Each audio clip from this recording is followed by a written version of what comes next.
The Rings of Power. Being one of several of my childhood friends whose lives have been consistently shaped by a soulful devotion to the writings of one John Ronald Reuel Tolkien, I find a simple and beautiful solace knowing that those prosaic scribblings from 80-odd years ago have infiltrated the cultural zeitgeist and given joy and promise of hope to many millions of people around the world. The Hobbit, The Lord of the Rings, The Silmarillion, these are my Bibles. These are my sacred texts, which speak to me on a more fundamental and impactful level than that of the actual Bible. I was therefore apprehensive at the prospect of experiencing a hugely budgeted gaggle of Hollywood writers interpreting the supremely dense themes and concepts. Trying to tackle the sheer magnitude and scope of the breadth of Tolkien's world without utilizing his actual writings in the creation of a new televised streaming service, this could be a shit show, and all of the hype leading up to its release suggested that such would be the case. So, with a troll-sized barrel of trepidation, I nervously logged into my Amazon Prime account and girded my heart and stomach for a probable involuntary seizure. Nothing is evil in the beginning. We open on a child folding a paper boat with her friends by the river. This is a young lady Galadriel. She places the boat in the river to the chastisement of her friends. She then magically turns the boat into a paper swan, and her friends throw rocks at it to sink it. Her much older brother comes to her aid as she pulls back her arm to pummel one of the rambunctious rock throwers. He has obscenely coiffed hair and rambles out an incoherent analogy about boats, darkness, and light. He then whispers something in her ear out of range of the audience. It's all very sweet and pointless. We have no words for death, because we thought our joys would be unending.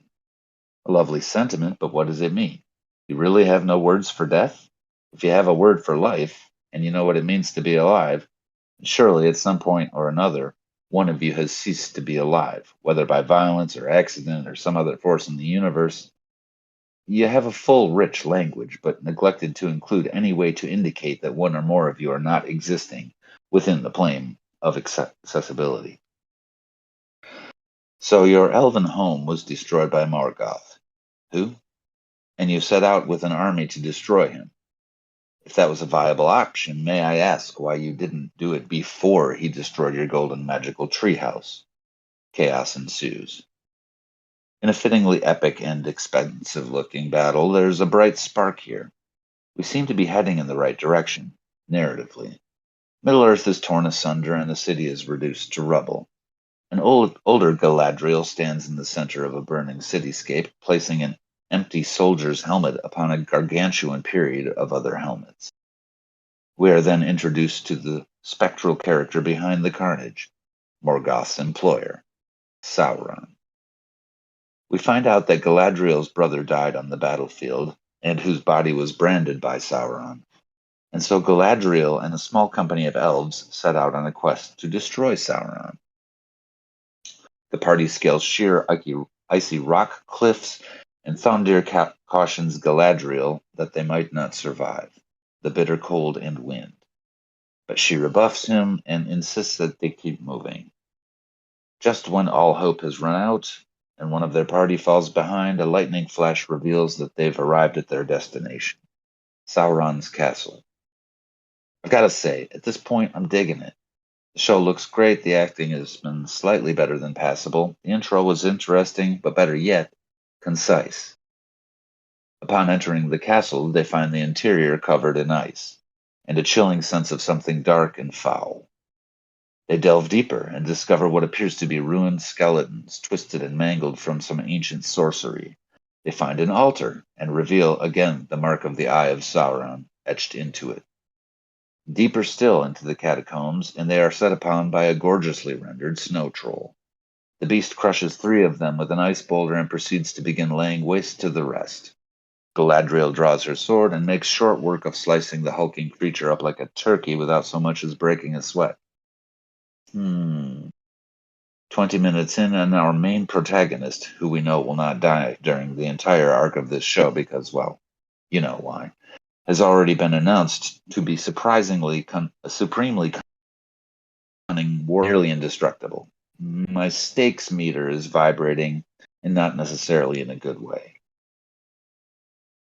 Galadriel is then vocally backhanded by her crew, and they lay down their swords in defiance of going any further.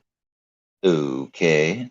She just single-handedly slayed a huge, abominable troll, but yet going off on your own without her seems like a clever tactical idea.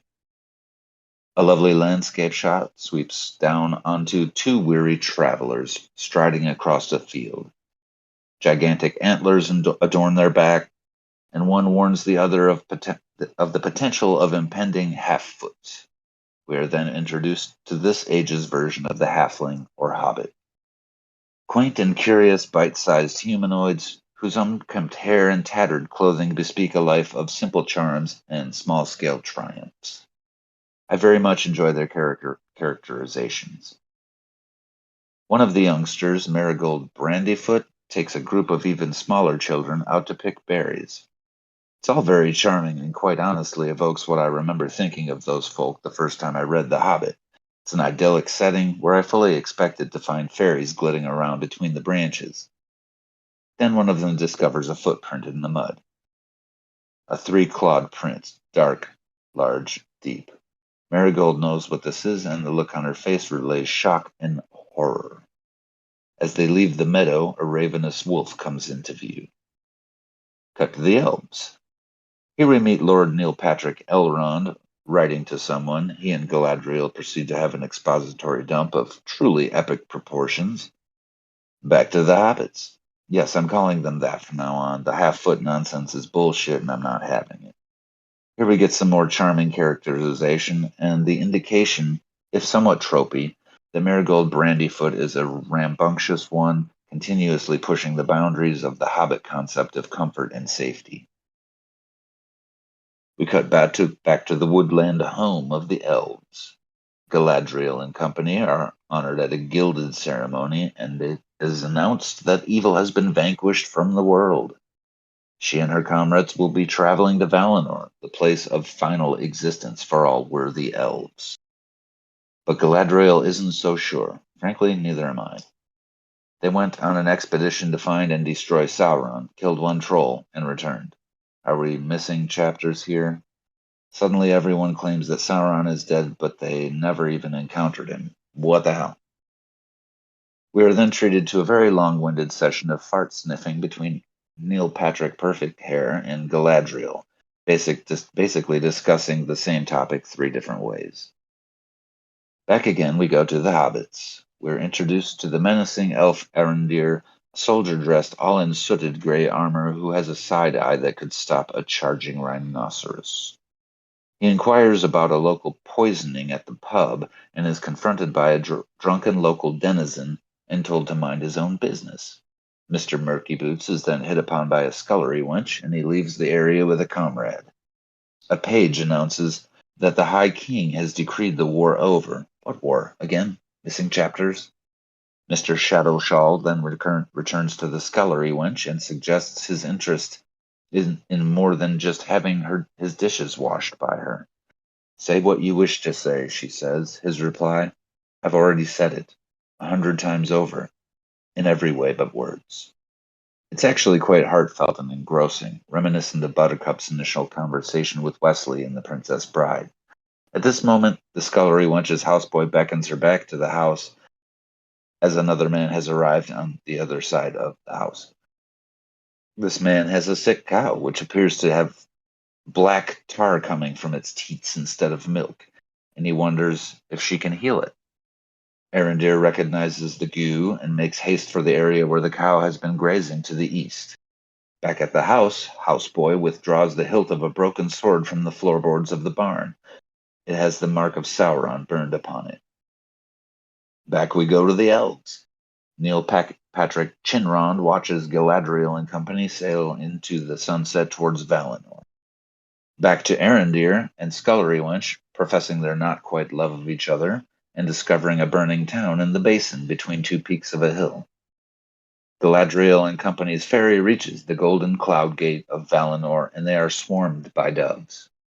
Singing an elven hymn, she takes a final look at her dagger, giving up the fight for an existence of peace and tranquility.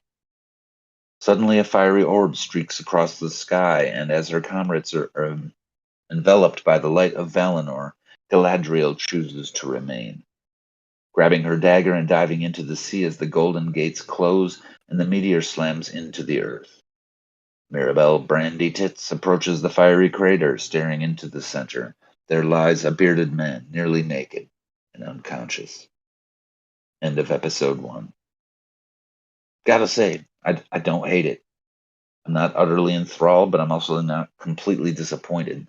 Some incoherent dialogue and a few questionable narrative choices, but overall I'm pleased at the level of respect that has thus far been shown to the majesty and somber beauty of the original source material.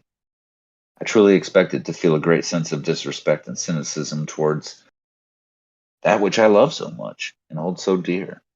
I felt none of that.